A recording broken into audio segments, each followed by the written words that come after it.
I'd like to introduce you to Martin Neuseller, who is the CEO of Maeve, and Ross Mitchell, who is well known to our audience from Mitsubishi MHIRJ, beg your pardon. Yeah. Nice to have you gentlemen here. Thank you so much for making time to talk with me today. Thank you for having us. Thank you. Nice to meet you. Martin, I'd like to start with you. Can you give us a word picture of your vision for Maeve?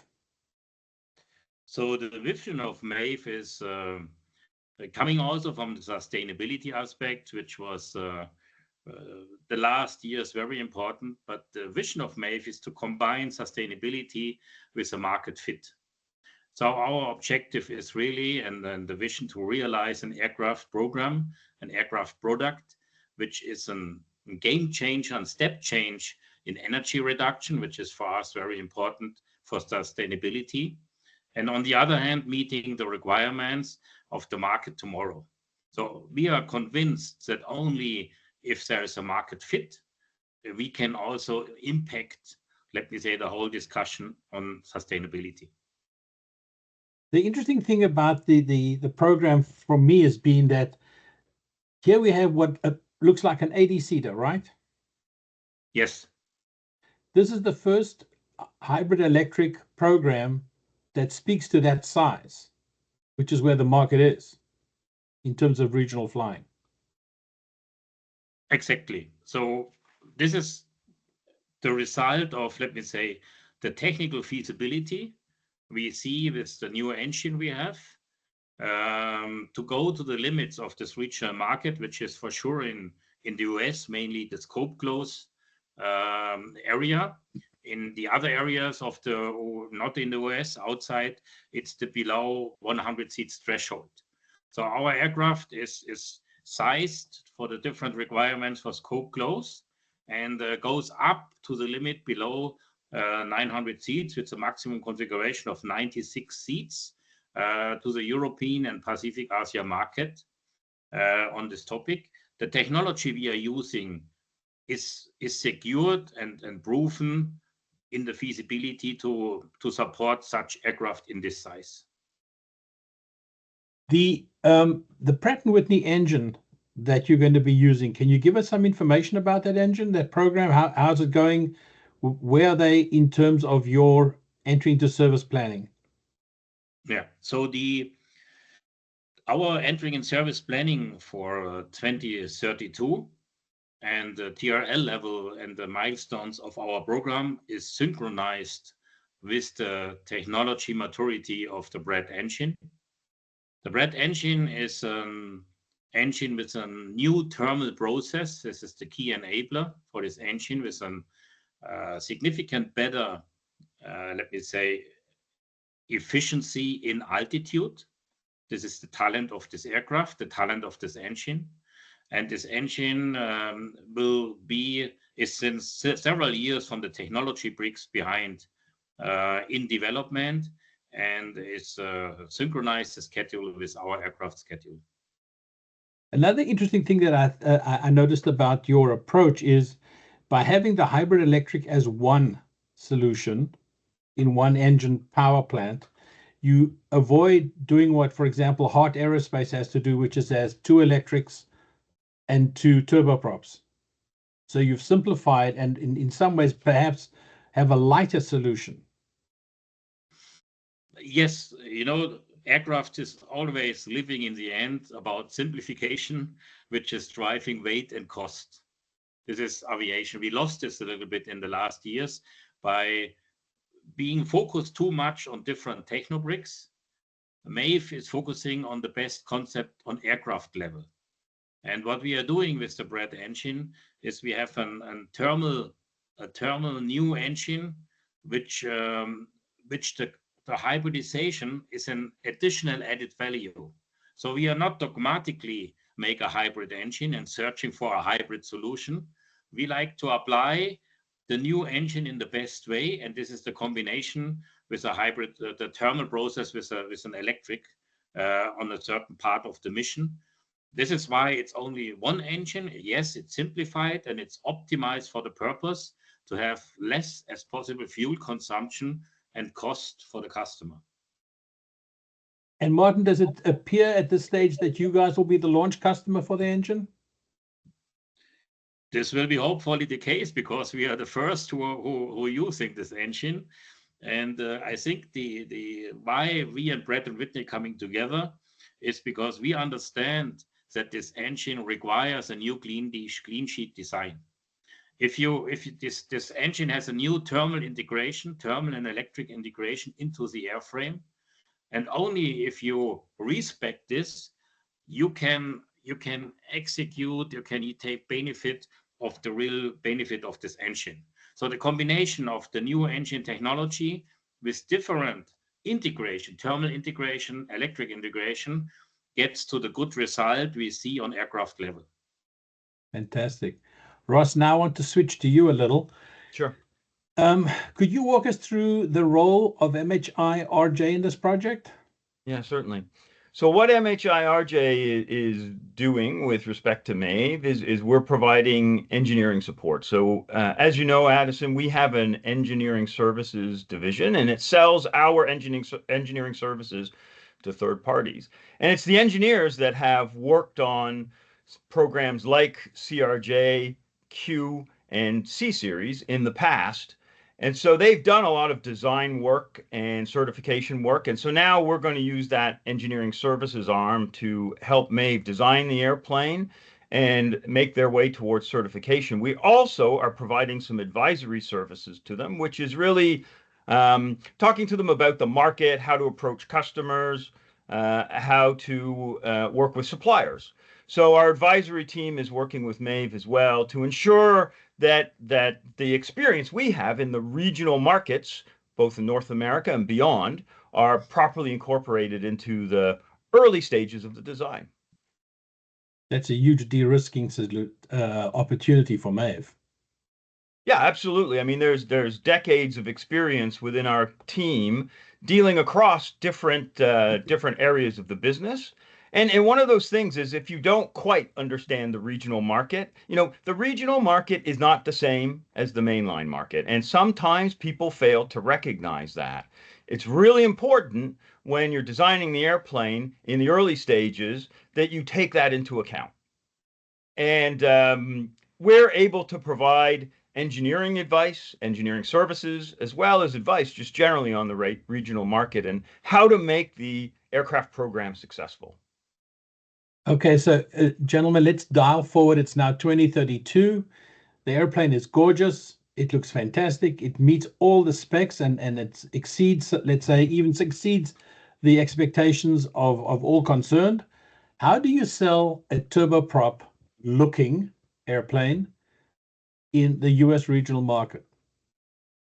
So I think first of all, the turboprop hasn't been successful in North America for a number of reasons. Passenger reaction is one reason, but the other is turboprops simply don't fit into the network, right?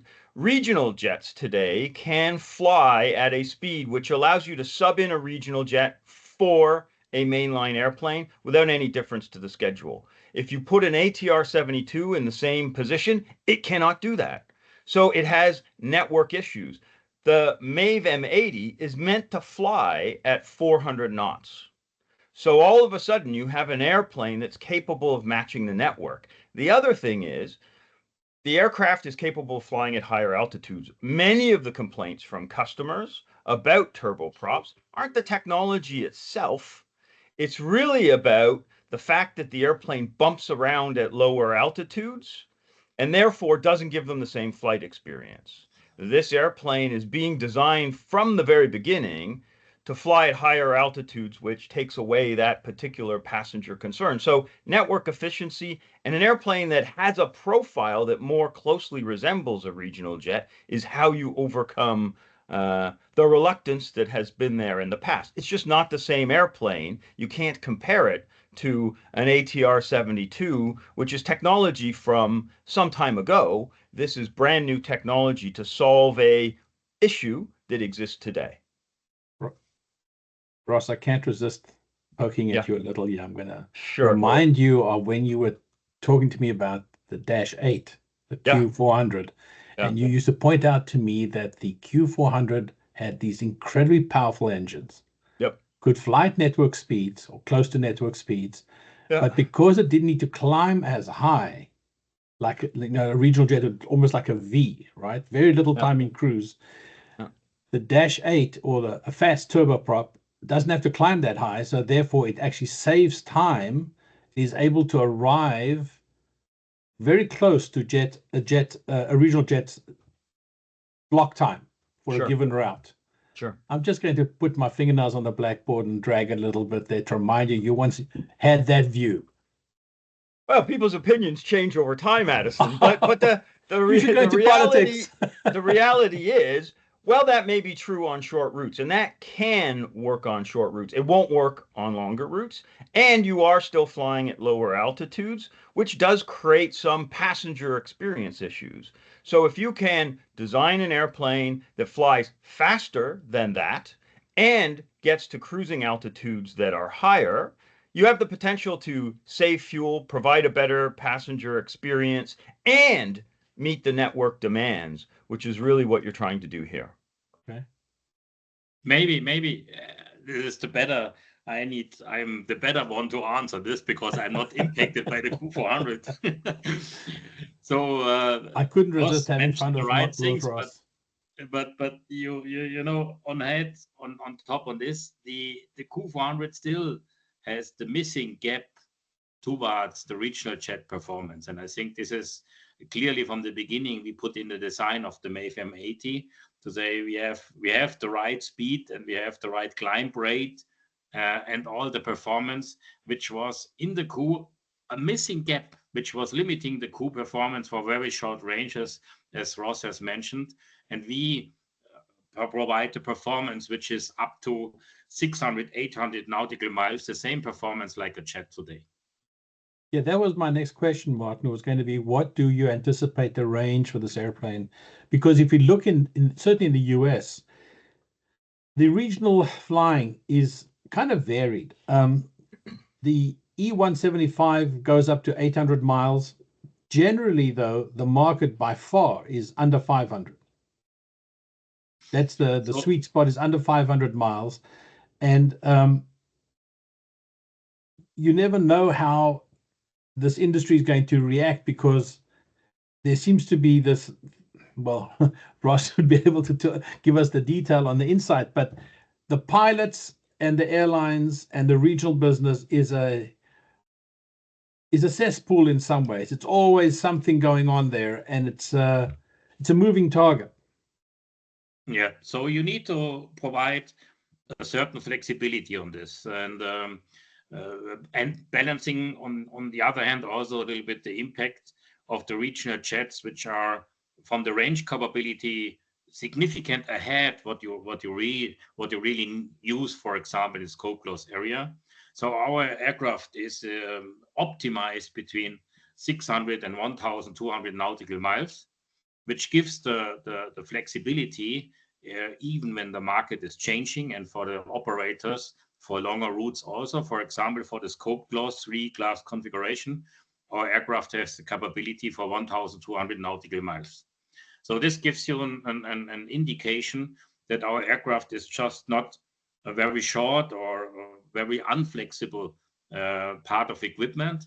It's really an flexible equipment with significant and sufficient range also for future operations. It's interesting that you mentioned the range, which is really it's regional jet type range, and you talk about speed at 400 knots. That's really fast. Can you give us an idea in horsepower terms what this engine is equivalent to? I mean, like let me say and this is the special characteristic. The power of this engine is much more than for example than the Q400 in altitude, because the performance is significant. We are talking about 4,500 shaft horsepower in altitude in the performance, which is more or less the same due to the thermal process on sea level. This is the big benefit for this engine. So you can lift up on sea level with the equal shaft horsepower, because of the reason you don't lose power in altitude. You have a much more cruise power available, which supporting this performance. And we are already, on 400 knots. What Ross has mentioned, you are on the lower level on the let me say the long range cruise configuration. You can also fly up to 430 knots. Wow. So this is with the new design of this engine, and also with a kind of propeller / open fan, because we are in the number of blades somewhere in between. You cannot fly this with a classical propeller like in the past.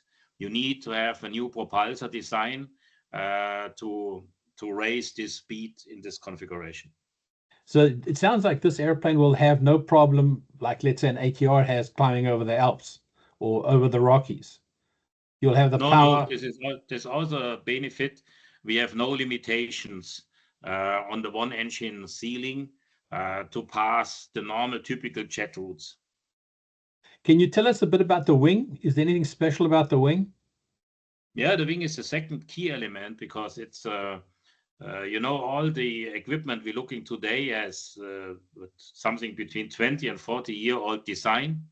So we are taking benefit of in the aerodynamics of a significant drag count optimized airframe, and the wing is a high aspect ratio wing, which is supporting the speed and also, let me say, the reduced fuel consumption. So it's coming from both, from the engine, from the hybridization, and on the other hand, from the new aerodynamics. But the third point is also that we can use in the clean sheet design, take benefit from more electric aircraft systems. We are not taking bleed from the engine, which is also several percentage of fuel reduction.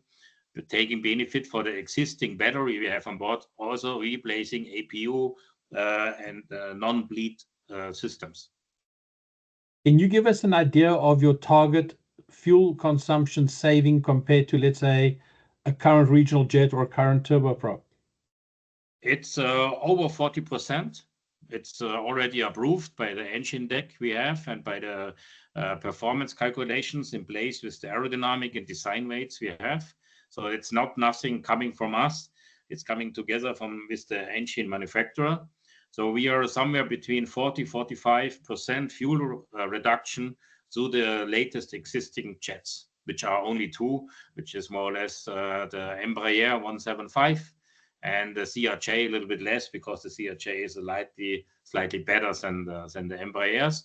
But depending on the mission, on the section lengths, we are between 40 and 45%. That's an amazing number. Ross, the final question then for you. If you have an airplane that can generate a potential operator savings of 45 to 50%, how disruptive does that become in let's say the North American regional market? What do you think that does for those operators? Well, I think it certainly allows them to fly routes perhaps that they don't fly today. Costs have escalated for regional carriers over the last 5 to 10 years, and so finding savings by finding an airplane that has lower fuel burn will help them continue to service regional routes. It's clearly provides them with all sorts of opportunities, and at the same time to be able to say you're saving fuel. So there's an environmental benefit as well. So clearly 45% on a fuel burn bill is considerable savings that you now can use to enhance your market share. That's an amazing statistic. Gentlemen, thank you so much for speaking with me today. Thank you, Addison. Thank you, Addison.